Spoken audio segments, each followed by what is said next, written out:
Welcome back, everyone. The first weekend of National League has concluded. There were some unbelievable fireworks with the largest crowd ever at a National League game on hand with over 300 plus. We're going to break down the game of the week as well as some other stars. We've got your favorite Olympian on to talk about his time in Italy as well as share an incredibly exciting change to the water polo landscape. All that, a ton more. Stay with us. This is going to be a memorable one on Water Polo Wednesday.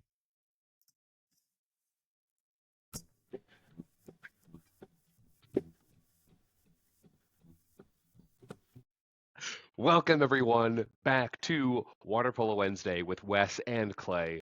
I'm Wes. And I'm Clay.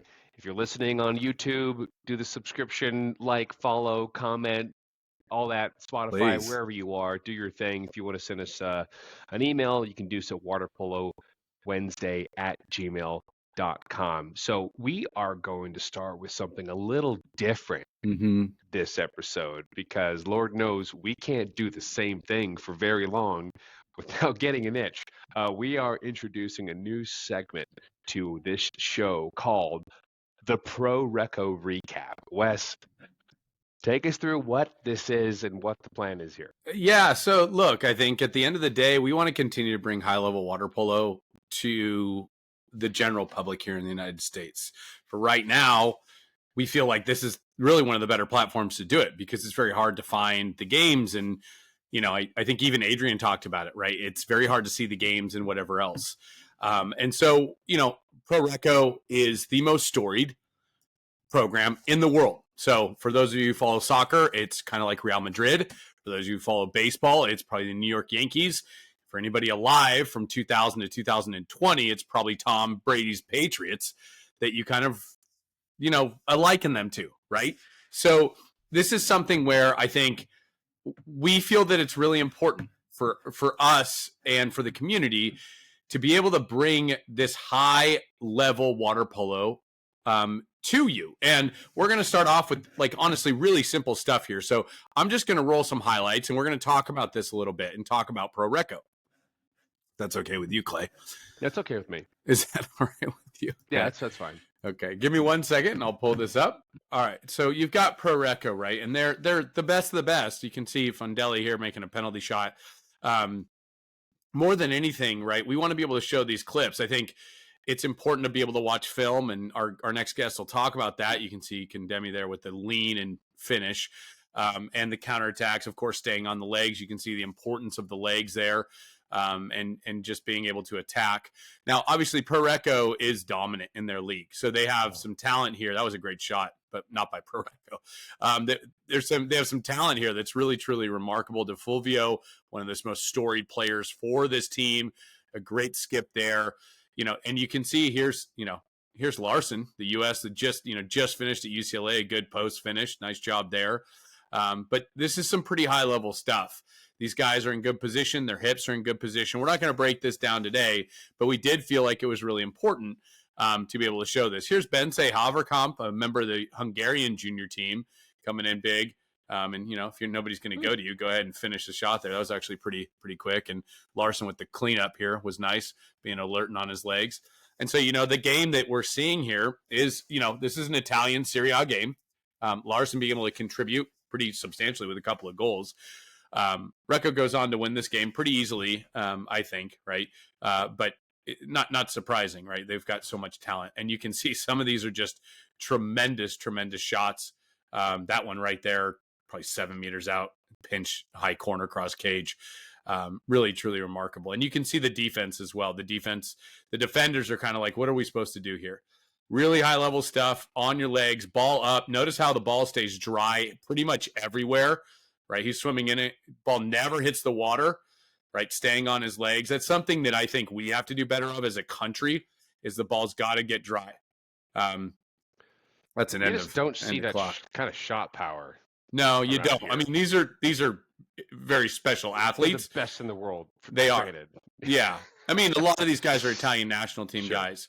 And so we really felt like, hey, look, like this is an opportunity to bring some of these highlights to you. Special thanks to Pro Reco for sharing those highlights with us. And we're going to continue to do this. We're going to continue to look at Pro Reco highlights. We're going to try to break down some of their game film just to show good habits, right? There's nobody better to learn from than the best in the world. And so that's kind of what the objective there was. And just hopefully we tee this off. And, you can always get some great Pro Reco gear. I personally love their style. I'm going to have to buy some more this season. Every year they have kind of different sponsors and different gear and whatever else. Last year, I got one of their sweaters and whatever else. So you can always get their gear. We'll put the link at the bottom of the screen here for you to be able to follow that on and go ahead and go to the merchandise and go to that store if you want to pick up some great Pro Reco gear. If you own a Yankees jersey, you own a Real Madrid jersey, there's nothing wrong with owning some Pro Reco gear. Done. So yeah. So we just want to introduce that segment. We're going to continue to promote great water polo. It doesn't matter if it's in the U.S. or not. I think it's important to continue to promote that great water polo. Yeah, it is on theme. It's on theme. Yeah, for sure. Yeah. So great.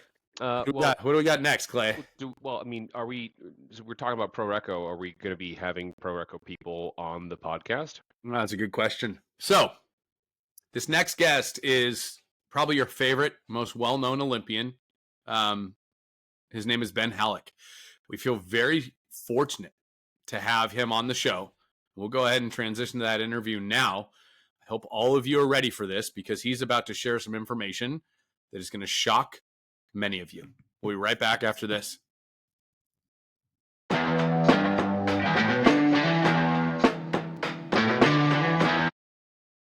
Welcome back, everyone. We're joined with an incredibly special guest, Ben Hallock, the bronze medalist, current Pro Reco standout, and Champions League All-Star.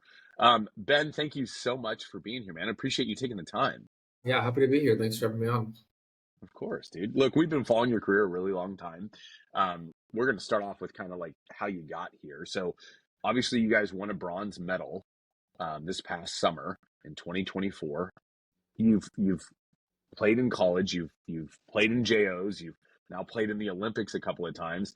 Talk to us about kind of like what that was like to win a bronze medal and how it was so different than maybe prior years playing for the U.S. Yeah, I think it was the culmination of a pretty long journey. I joined the national team for my first training in 2014. I was a junior in high school. Yeah. December training. That was sort of my first introduction to it. Didn't quite make a team until 2016. I think it was just a really long journey of various guys coming in, coming out. And I think we're able to get a pretty incredible group of guys for a solid 8 years. A lot of us made pretty big commitments to come and live in Europe, which is an incredible experience. But I think once you do it for years and years and years, it becomes a little more difficult. But we sort of all made that commitment to each other and to the national team. And it culminated in just a lot of, I think, personal growth, each of us as players, and then also just a new level of respect for each other, and ultimately culminated in a pretty sweet result in Paris. Yeah, pretty unbelievable, right? First medal the U.S. has won since 2008, and you beat some really good teams, right? Hungary to win the bronze, you beat Croatia. All hats off to you. You certainly earned that bronze medal, maybe one of the harder bronze medals to win, given the path that you guys had. And so you've been playing abroad, as you just alluded to, for some time now. And you've been with Pro Reco your entire career, which is so unusual in today's game. Talk to us about like that journey and playing in Champions League and how incredible that's been to be in Italy, to play for Pro Reco, which is the most storied program ever in water polo, right? Like, for those people who don't know, Pro Reco is like the Yankees of baseball, if you will, right? They've won more titles than any club ever. They're perennial powerhouses, always the best of the best. Talk to us about what that experience has been like. It's been a dream. It's been a dream come true. Ever since I was younger, my coach used to give me these highlight tapes, these CDs of Champions League and stuff like that. And I used to watch them, and I didn't know back then, Malados, Reco, all these like little acronyms for the names in the scoreboard. I didn't really know what they were, but I always saw, Pro Reco at the top. It was always a consistent name. Obviously just they're a water polo club, but I would say more it's like an institution. As we see last year, we lost an owner. We were able to find like these two new incredible guys. It's just something that's sort of inevitably going to always be there. It just carries sort of a name a brand that's pretty powerful, I think. And yeah, coming here when I was 22 years old was quite the experience. Walking in, it was COVID, which was a whole different scenario. It sort of locked. Wasn't really living the abroad experience. It was locked in my apartment. Finishing school online, and just sort of trying to survive in and out of the pool. And then year by year, a little more language, proficiency, and a lot more friends, and eventually it's just sort of become this part of my life. At a certain point, when I was saying I'm going home, I was coming here to Recco. Like didn't have a home back in the U.S. I just spent 9 months here, 5 years in a row. So it's been quite the experience. A little bit of a tourist everywhere you go at that point, right? You're a little transient. I know Clay and I will know that feeling quite well. Talk to us about playing for Champions League, like playing in Champions League, excuse me, and what that's like compared to maybe the Serie A or NC2A. Yeah, playing in Europe, playing in Champions League, it's just a different.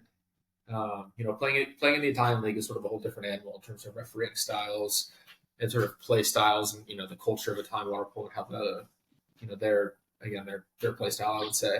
But playing in Europe is just, I think it's my favorite competition. Being able to take the best teams from every single country and being part of this continental championship is a pretty sweet experience, I think, that we don't really have in the States. Sure. And so, yeah, being able to, go to play Olympiacos, go to Barcelona, it's incredible to travel there. But then you're also it gets kind of funny to see all these guys that you see with the national team play with different teams, see them in a different setting.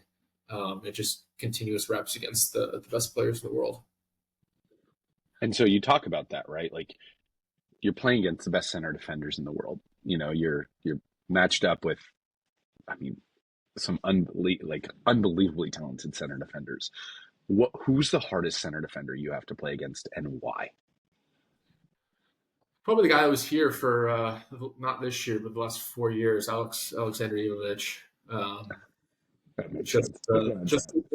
Just the raw strength, and I would say it got a little better for me as I got older.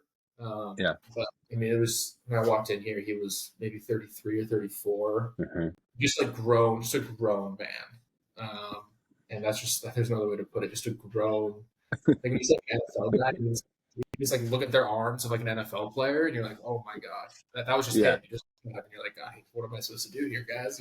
Yeah. But as I got older, I got bigger. It got a little better, but at the same time, I played against him again when I was 18, so I sort of saw this like progression within myself of, an 18-year-old's him, there's not much hope. And then, when I was 22, it was a little better. When I was 3, 4, so he was definitely the hardest, and it was much harder because you're going against him in practice. I think in games, how referees are calling things are a little different. There's makeup calls. There's they set a different precedent for every game. So when you're in practice, really just sort of banging against each other, it was tough. Yeah. Well, in fairness, Ben, you're kind of that guy for a lot of center defenders too, where it's just, there's perspective here. I hear you being 16, 18, 22 and grown men, pushing on you, but you're becoming that guy, right? You come back here, or I'm sure a lot of center defenders you're that guy, right? So, remind us how old you are now, Ben? I'm 27.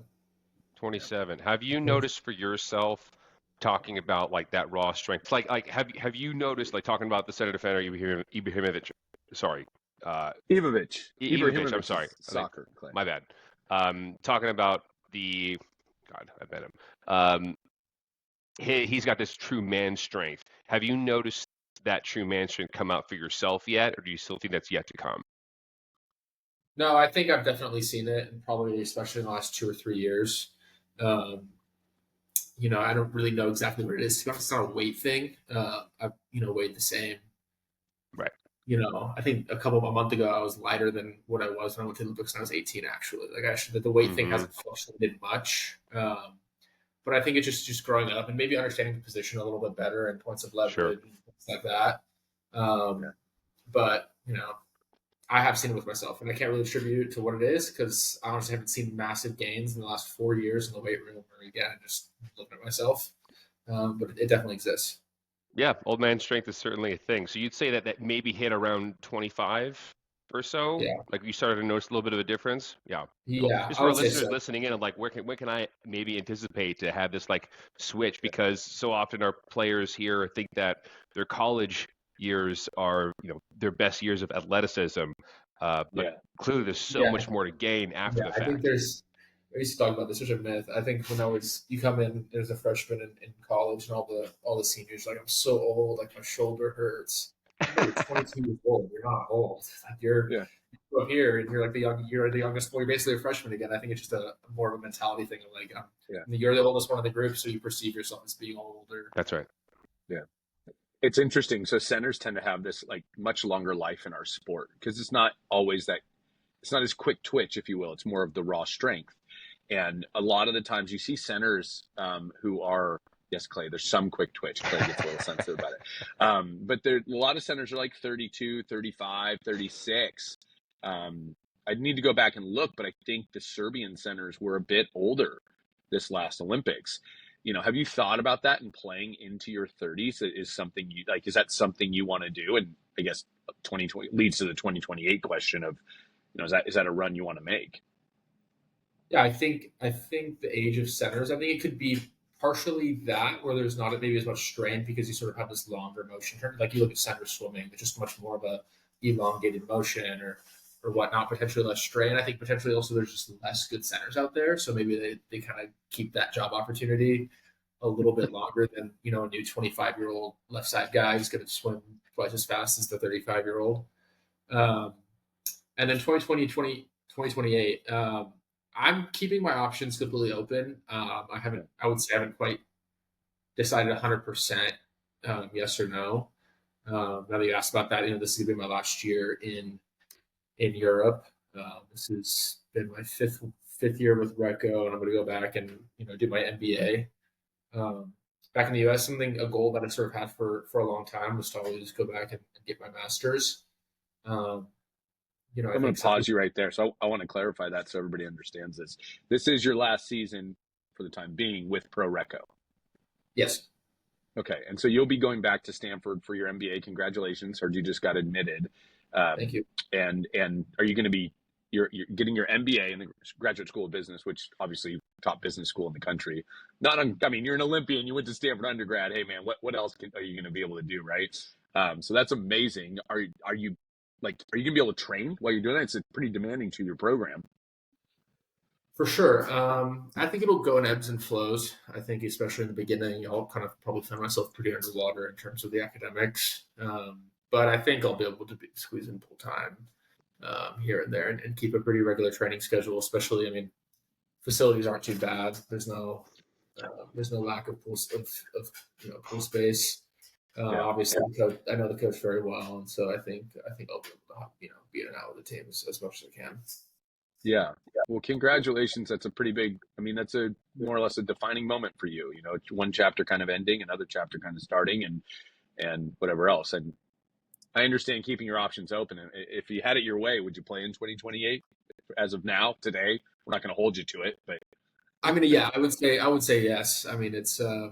It's a home Olympics. Those are once in a lifetime opportunities. There's players who go through 5 Olympic cycles and don't get a home Olympics. So it's, I think you say no. I think, I would just disagree with you. Whether at the end of the day it's going to work out, I really don't know.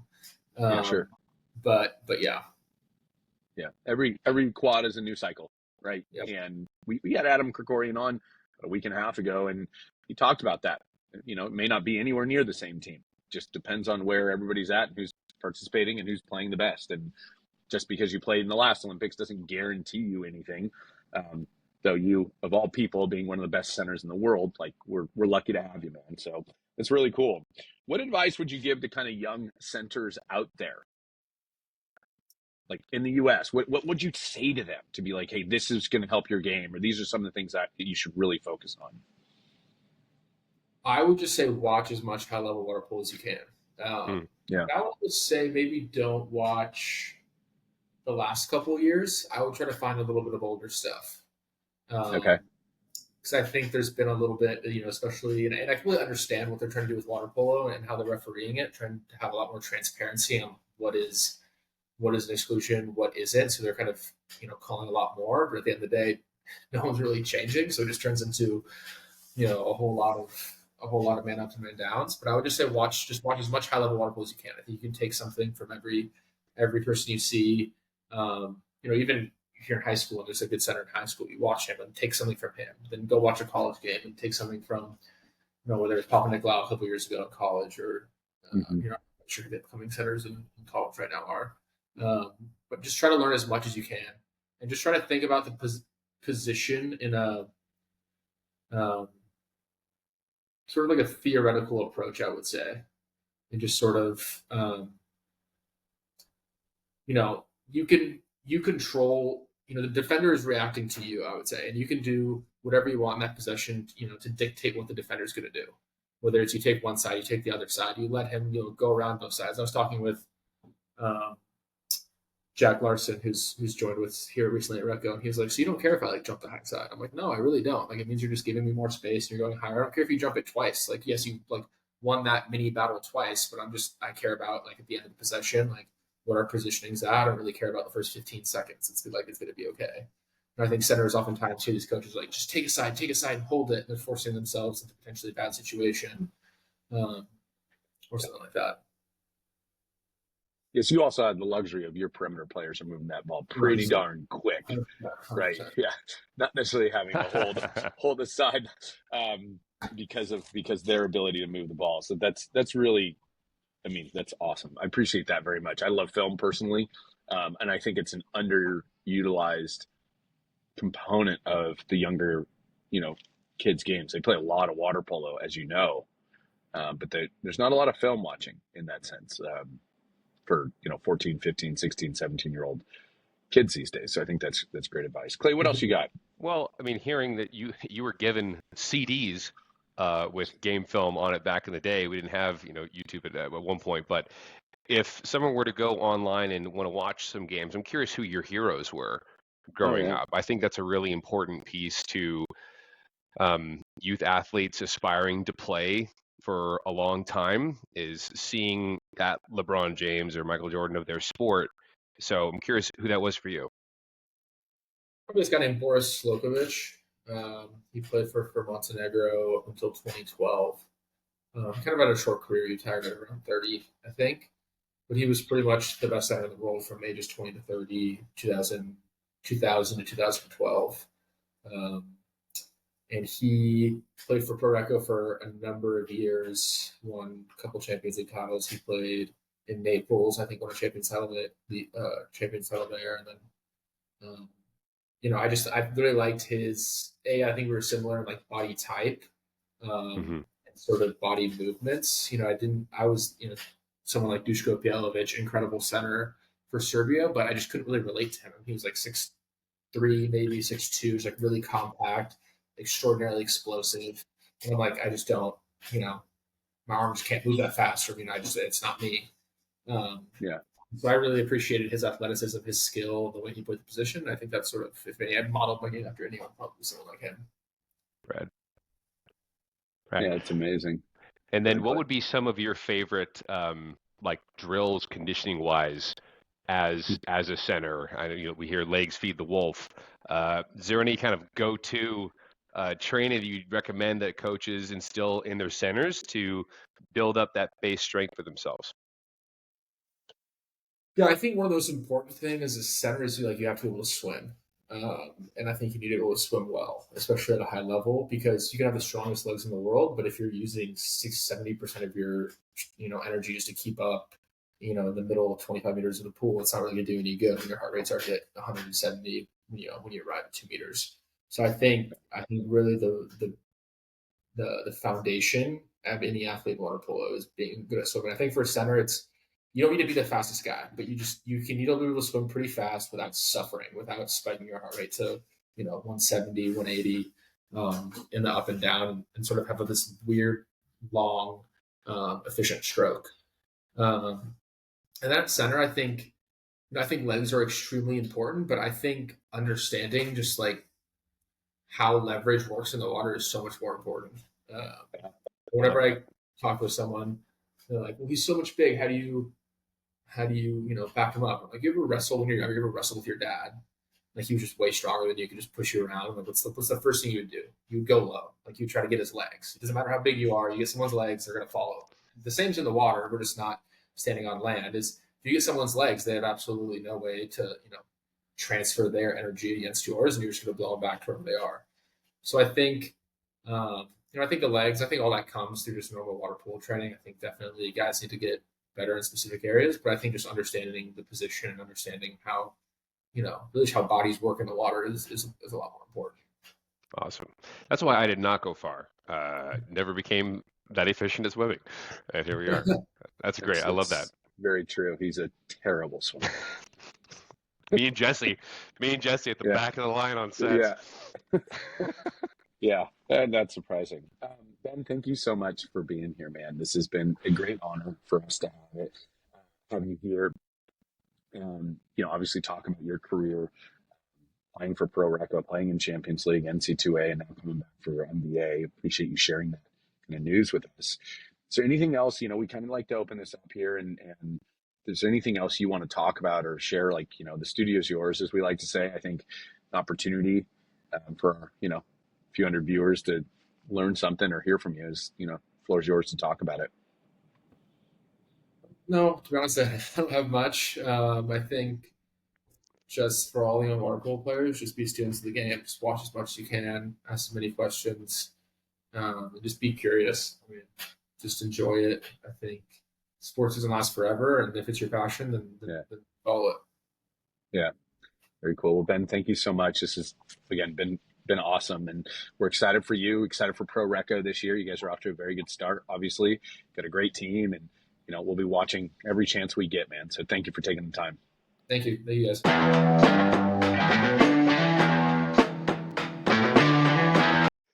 Man, what a privilege to have Ben on. Guy's a legend. Hard to believe that he's done at Pro Reco. Isn't, but he wants to get on with his life, which is very understandable and one of the issues that we face as a country in the sport. It's this kind of stuff that happens. So bring us back to segment 2 of this episode, which is going to be National League. Wes, highlight the weekend, man. You were coaching, actually. You were commentating. You were all over the deck. What was a highlight for you being in these different roles? Yeah, so look, I love commentating. I think that is I'm really passionate about that because I believe that I just feel like I love it. I don't know what to say. I love it. But to me, there were 2 main highlights this past weekend. First off, the game of the week. This was really cool. And for anybody who wasn't there, you should have been. If you could have made it, you should have come. There were over 300 people at that game. My count was closer to 360. There were over 500 people watching online. Okay, let's call it 800 total. That was the largest men's water polo event not in the NC2A or international play ever. And it was cool, man. This concept, right? This idea of game of the week, we conceptualized this back in October. And when we met with the commissioner, this was something that Tom, who was on the show last week, this was something we pushed really hard for. And we are so glad we did. It was, being on the deck for that game was awesome. The grassroots movement that came to life, I don't know who's running it, but I got sent the National League Instagram, unofficial, if you will, the unofficial Instagram, which is incredible, was updating all weekend, promoting the game. I think they're up to 1,200 followers last I checked on Sunday. I haven't looked at Instagram the last couple of days, which is nuts for 4 days of growth. So that was amazing. Truly amazing to have that kind of attention to a men's water polo game. And we're off and running. This is happening. This is the start of something great and the genesis of what could be a true professional league with fans in attendance, with people buying gear, there were LA Athletic Club hats all over the place. People wearing the shirts. It was awesome. And so, you think about that, that's really special to build those fan bases. And that's a big part of this. And I think that it was a great game. We'll get into that in a little bit, but it was a great game. And so that was the first thing that was really, really exciting for me, Clay. Yeah. Energy was electric that Yeah. night. I think energy is inherently electric. So I don't know about. It was exciting. It was exciting. It was very exciting. The atmosphere was electric. The atmosphere was electric. That's a better. Thank you, Will. Yeah. That's what I was going for. The certainly the Instagram account I think definitely helps. It's at USNL Water Polo. It's an unofficial account, just promoting the Men's National League, and it feels like this year is different, Wes. Yeah. I don't know if it's just perception from just this Instagram account, but Riptide's starting up some more social media activity. We know Channel Cat's been doing that for a while. We've seen some more activity from LA. We'll see, if O Club and Naya can join in the fray. But I think in general, people are excited to be playing in this league this year that I haven't really felt this way before. Yeah. A lot of things contribute to that, but there's something different about there is something different. I think the engine behind this is different in that it's pretty much grassroots. It's volunteer run this year. Tom, who we had on, he's a volunteer. So he's very passionate about this. It's not to say people who were doing it in the past weren't, but there's certainly more promotion and collaboration with a guy like that who really genuinely cares. We saw Channel Islands, their Instagram pick up a little bit. Foundation. Right. Yes. So more teams with 14 teams versus an average of 7 the last 9 years of this. So more teams, more attention, more eyeballs, bigger games. That was awesome. And look, it's competitive this year, right? There's kind of the cream rise on the top, but there's some surprises. So the second highlight for me, I'm going to call something out. This is a little more personal to me, Clay, and maybe more nuanced. Is that the second highlight was there's a kid named Aiden Romaine who about a year ago I had the opportunity to kind of talk to, work with, and get to know very well, him and his family. He moved to Spain to play for CN Barcelona. That's how much this kid loves water polo. For the last 9 months or so, he's been playing in Spain for CNB. And he was out this weekend, and he played for the junior team. And Aiden is 17 years old. So he moved there when he was 16 years old. He's 17 years old. He's a junior in high school, doing all his studying online. For me to watch this kid after 9 months in Spain, he is the truth. Like, genuinely dominant as a 17-year-old on the U20 team against Anteater, against a number of different, whoever they played, right? Amazing to watch. He's very composed for a 17-year-old. He doesn't look like a kid or play like a 17-year-old. Mind you, he's playing with a lot older, but he's absolutely a kid. I think we have to keep that in mind a little bit. He scored a ton of goals for the junior and pipeline team this past weekend against Anteater. He had a couple of really big goals in the towards the end of the game. And this is going to sound like hyperbole, but in my mind, I think he's good enough to make our Olympic team in 2028. He is so far and away the best 17-year-old I've seen in a very long time. Different than Ryder Dodd. Very different. Ryder, though, similar mentality where they're not like screaming. They're not like overly like emotional. These European guys, they don't really get. Like Granados makes a great shot. He just swims. Iceman approach, Yeah, very cool, calm, and collected. And look, that's not for everybody. Some guys are very rah-rah. I was much more intense and like whatever after a goal. I really love how composed he looks. I always wish I was a little more composed in the pool, personally, but it is what it is, right? Everybody's a little bit different. I just love how smooth he plays, right? And how confident he is for a 17-year-old. I'd be more surprised if he didn't make the Olympic team than if he did. He's better than just about everyone else I thought that played this past weekend, with the exception of maybe Landon Ackerstrom. Mind you, he's 3 years older than Aiden. So really remarkable to see his growth. It goes back to kind of what Sarah Lizotte talked about and how important it is to play abroad a little bit on our show a few weeks ago. Yeah. And remarkable to see his maturation process. So I can't wait to see what he does next year in Spain, where he goes to school. It's been an exciting thing. I love to see these young kids. Like, this is really personal to me because I really love to see these young kids shine, because that's kind of what the future is, right? There are other good players on those teams, But like for a 17-year-old to come in and do what he did, which was, I mean, he was 3-4 goals a game, is amazing. And that's kind of the future of USA water polo. And for us, Clay, when we were playing, we were those kids. I was never that good, but like it was great to be part of that. And that taught me a lot at that age, at 16, 17 years old, playing with these adults, these 30-year-olds and 25-year-olds, right? So that was really cool. Really, really cool. And so that was the second thing I thought was very exciting. And more than maybe Aiden, all the youth kids that were part of that. Of course. Yeah, absolutely. He's a part of a larger piece that you and I have always been very in sync about and passionate about, getting youth kids exposed to competition against and amongst men's players, and that being a way to accelerate their growth, which ultimately grows our sport at our international level and just our domestic competition that we have here. Yeah. And then speaking of domestic competition, bringing it back to the National League games and the game of the weekend, Channel Cats and LAAC. Boy, that was hyped up. We had people awesome that showed up to the game. Music was blasting. It was a tight game the whole game. Talk to us about your experience on the bench. Yeah, sure. So I'm gonna run some highlights for this one as well. Run some highlights for us, Wes. I'm gonna run some highlights for us, Clay. Oh, we're doing it live. First and foremost, great game. LA ends up winning this game 15-13. The player of the game, as you see here, had to be Dash McFarland. Dash McFarland had 3 natural goals out of center, okay, in the first quarter. And then he ends the game with 4 goals, all of them natural goals.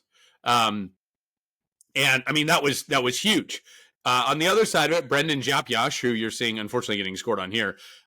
You'll see in a little bit here, he does get to score. CTL here has 3 penalty shots that he scores. Those were his only goals, not normal. So LA did a nice job kind of locking him down on the perimeter. But Brendan Japyash for the Channel Cats was, dude, he's the truth. I mean, he is so good. He's phenomenal. Here's another Dash goal, the first quarter. I mean, better goalie than Brendan in National League. I mean, to me, it's, if I rank the 2 top goalies in NC2A right now, the way Japyash just played, he's one of those 2. And it was really, really remarkable to watch. And so that was really cool. I mean, you're starting to see some very high level talent here. You got Andras Toth, the freshman from Fordham, going high on him there. Those guys were teammates in Hungary, so they kind of know each other.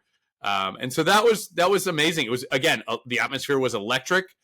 There were 300 people. You could hear the stands kind of erupt anytime there was a goal, which was very cool. Pumferata there with the skip cross cage.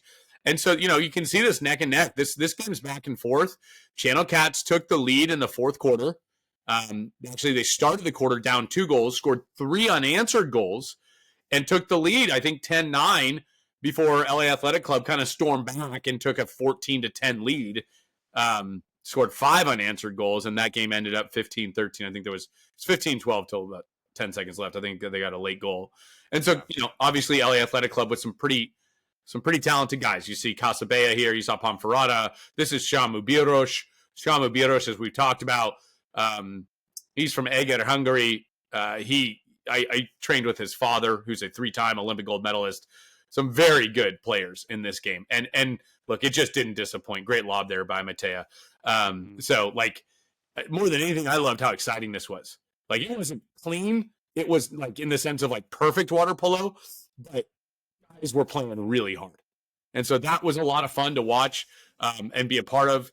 And so at the end of the day, right, like, it was really, really a great experience. And so I hope guys can get out. There's Brendan's goal, but I hope people can get out, see these games, come out live this next week. I'm sorry, in 2 weeks, I should say, not this weekend, but the following weekend. We will have the game of the week, which will be New York Athletic Club and USA Pipeline, 7:30 p.m. Saturday, February 22nd. And that'll be, again, at Woolett. The other site will be LMU. I don't know that there will be a game of the week at LMU, but we're waiting to find out.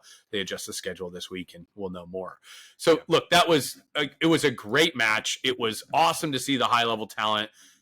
as we saw when Dash was in college, there's nobody that seems to be able to handle him. He just had a tremendous weekend. Himself out of a game. That's a little rude, Clay. Yeah, but really, really remarkable. Great for the kid. Great to see it. You love to see it, and the more of that, the better. And look, the more competitive these games are getting competitive. We saw USC lose to Channel Cats.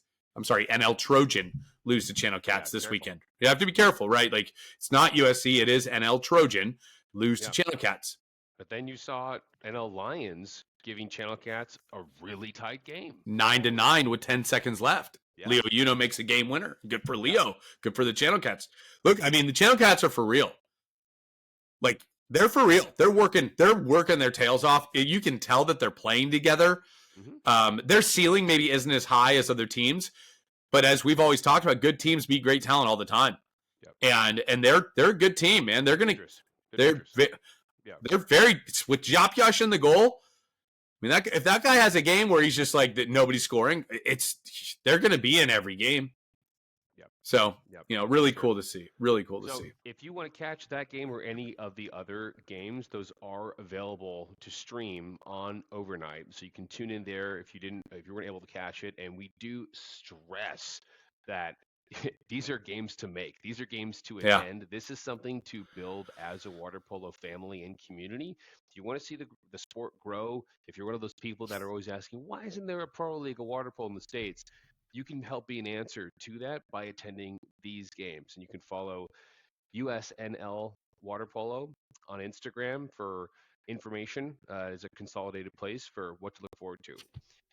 Next up, we actually have one of these stars, and we know this thanks to 6-8 Sports stats. That's right. Jack Martin was an absolute monster this last weekend nationally. We have him coming up next. Today's episode of Water Polo Wednesday is brought to you by Prep to Play Sports.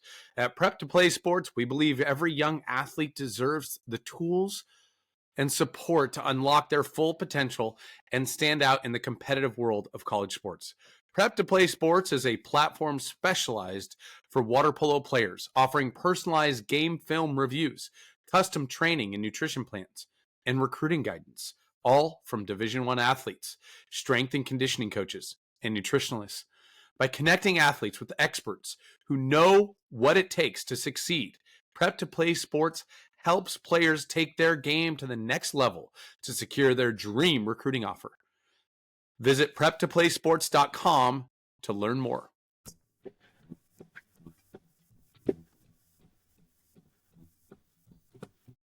Welcome back, everyone. We're joined today by the center, Jack Martin from USC, playing with NL Trojans in the 2025 National League. Jack, you were the top performing player of the weekend. Congratulations. 6-8 Sports called you out. Said, you were the point getter. You were crushing the goals. I mean, really that engine. What was this like for you? First weekend back since NC2As. How did it feel? Thanks, Wes. I mean, first of all, it's great to be here. I've obviously been watching the podcast, known you for a while. Great guy. Awesome to be here and chat with you for a little bit. I mean, it was obviously an awesome experience. I think National League this year is something that it has not really been a lot in the past few years. I mean, I've been around for a little bit, not as long as some people in the National League world, but it seems like we're going here. We have a real season this kind of time around. We've got a lot of the big names competing. And so, it was fun to get out there and play against Channel Cats, play against UCSB and Long Beach. And I mean, we played three really good games. Yeah. This is the first time we had a couple of the new guys on the team and just kind of getting back into the groove after obviously losing in the finals at NCAAs. Yeah. But I mean, I think we had a good weekend. Obviously, there's things to work on as it's super early in the off season, but it was a blast. It was a blast. We should have come away with three wins. Almost had it against the Channel Cats, but I mean, we're looking forward to 2 weekends from now. I think we take on UCLA our next game, so that's a big one on the off-season calendar. But great time this weekend, and looking forward to next weekend. I wonder how long we're going to call it off-season, because it's not. I mean, it's not off for us. I mean, you're still competing, right? Like, it's not regular season. I don't know what it is. But that makes sense, man. Well, great. It's great to have you. And as you said, like you played in National League when you were in high school as part of the Pipeline team, right? It's different this year because in college players with eligibility, which is the key term there, with eligibility, for the first time ever, can play in this league. Is it something that like everybody on your team is like looking forward to every 2 weeks? Or is this something where, look, we had a hard season, we're used to this being downtime? What's the perspective of coming from, a guy who's still in college with eligibility? You got a big season coming up, your final one for the Trojans in the fall. But like, what's the perspective and vibe on the team? I mean, I think we really do welcome it, and that was part of the reason why I think you saw a lot of the bigger teams, at least the ones in SoCal who can make it. Like, right. We are participating because it's different in that you're actually getting good competition in the offseason where we didn't really have that before. And I mean, I can only really speak for me personally, but like, I love it. I love playing. I love getting up and down. Like, I'll take that any day of the week. And especially with the teams we're playing, and like, it's better than anything you could kind of really hope for playing against these top teams often, as opposed to kind of your local scrimmages or just really getting into the grind of kind of off season. But yeah, I really like it. Really like the competitiveness. Yeah, it's more of a breakup, right? Instead of the monotony of like day in and day out training, you get more competition, which is always really exciting, and it does extend and expand the opportunities for you guys in college, because the rest of the world doesn't play 4 months of the year. They play 9 to 10 months of the year. This gives us that, not the same, but a comparable opportunity. And I think as this league morphs and grows, obviously it'll become more and more similar in my mind. Now, you also have high schoolers on your team, right? Like, this is really cool. And Clayton and I talked about it in the previous segment, but like, this is awesome. And so like, how is that? Like, you've now got these guys, they're 17, 18 years old that are part of this NL Trojans team. Is that something that like, are they fitting in? Are they contributing? Are you surprised by any of them? Oh, 100%. I mean, this weekend we only had 2 of our incoming freshmen, and I'm not exactly sure how that's gonna change moving forward. But I mean, it was awesome to have him. Shout out Gavin Conan in our last game of the weekend. Hit the craziest spin lob I've seen in a while. But yeah, I mean, it was awesome for a high school kid to throw a spin lob like that in a game 100%. With NL Trojan. Yeah. So yeah, that was awesome to see. And I mean, we were running 2 lines for the majority of the weekend for most of the games, and so they were in there. They were getting playing time. We were getting cohesion together, and especially for I think our team, the more we can do this as we keep going through this season.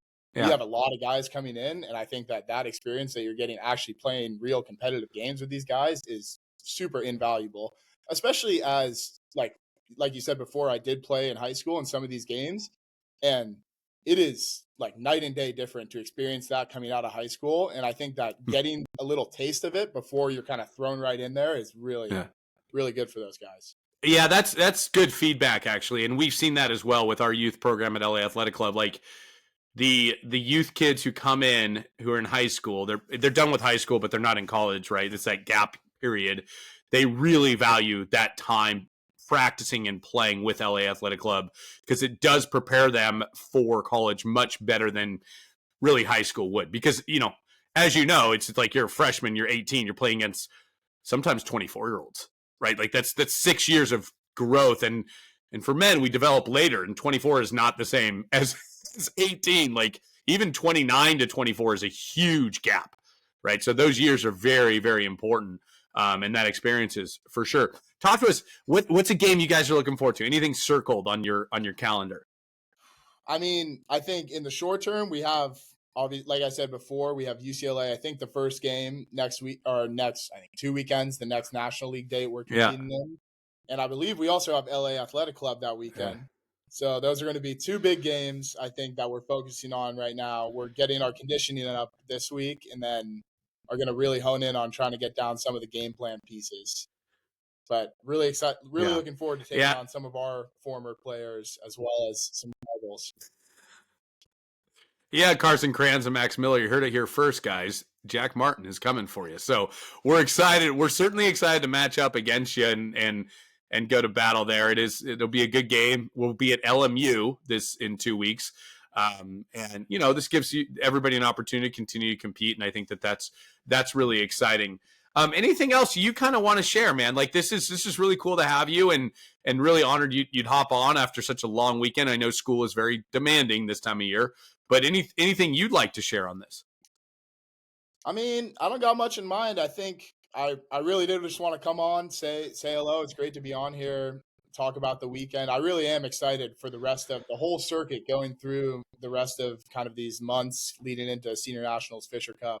Mm-hmm. I'm really excited for all that, taking on some of the competitive teams. And I think USC is going to bring a lot more than what some people might think next year. Yeah, I mean, look, you got USC's always very good. I don't know. Anybody who thinks USC is not going to be bringing something is probably not been watching much water polo, right? You guys are always a good team, and this will certainly help refine those skills in the offseason, as you so eloquently put it. Yeah, Jack, it's great to have you on here, man. You are always welcome here. You've always been a very good friend, so I appreciate that very much. Looking forward to seeing you in a couple of weeks. I guess like 10, 12 days. It goes by so fast. Yeah. 2 weeks just flies, especially after a long weekend like that. Then all of a sudden it's like, Wednesday already. Here we are, and then you got games in a week and a half. So looking forward to seeing you, man. I'm glad you guys are getting fit. I think everybody's going to get more fit as the season goes on. And that's a big part of this game, as you know, like that fitness piece is just such a huge part of it. Jack, personally, I've really enjoyed watching you play, watching you grow. It's great to kind of see your maturation, and now you're going into that last season. Excited for you, man. We'll see you on the pool deck here in a couple of weeks. Thank you, Wes. It's been an absolute pleasure. All right, buddy.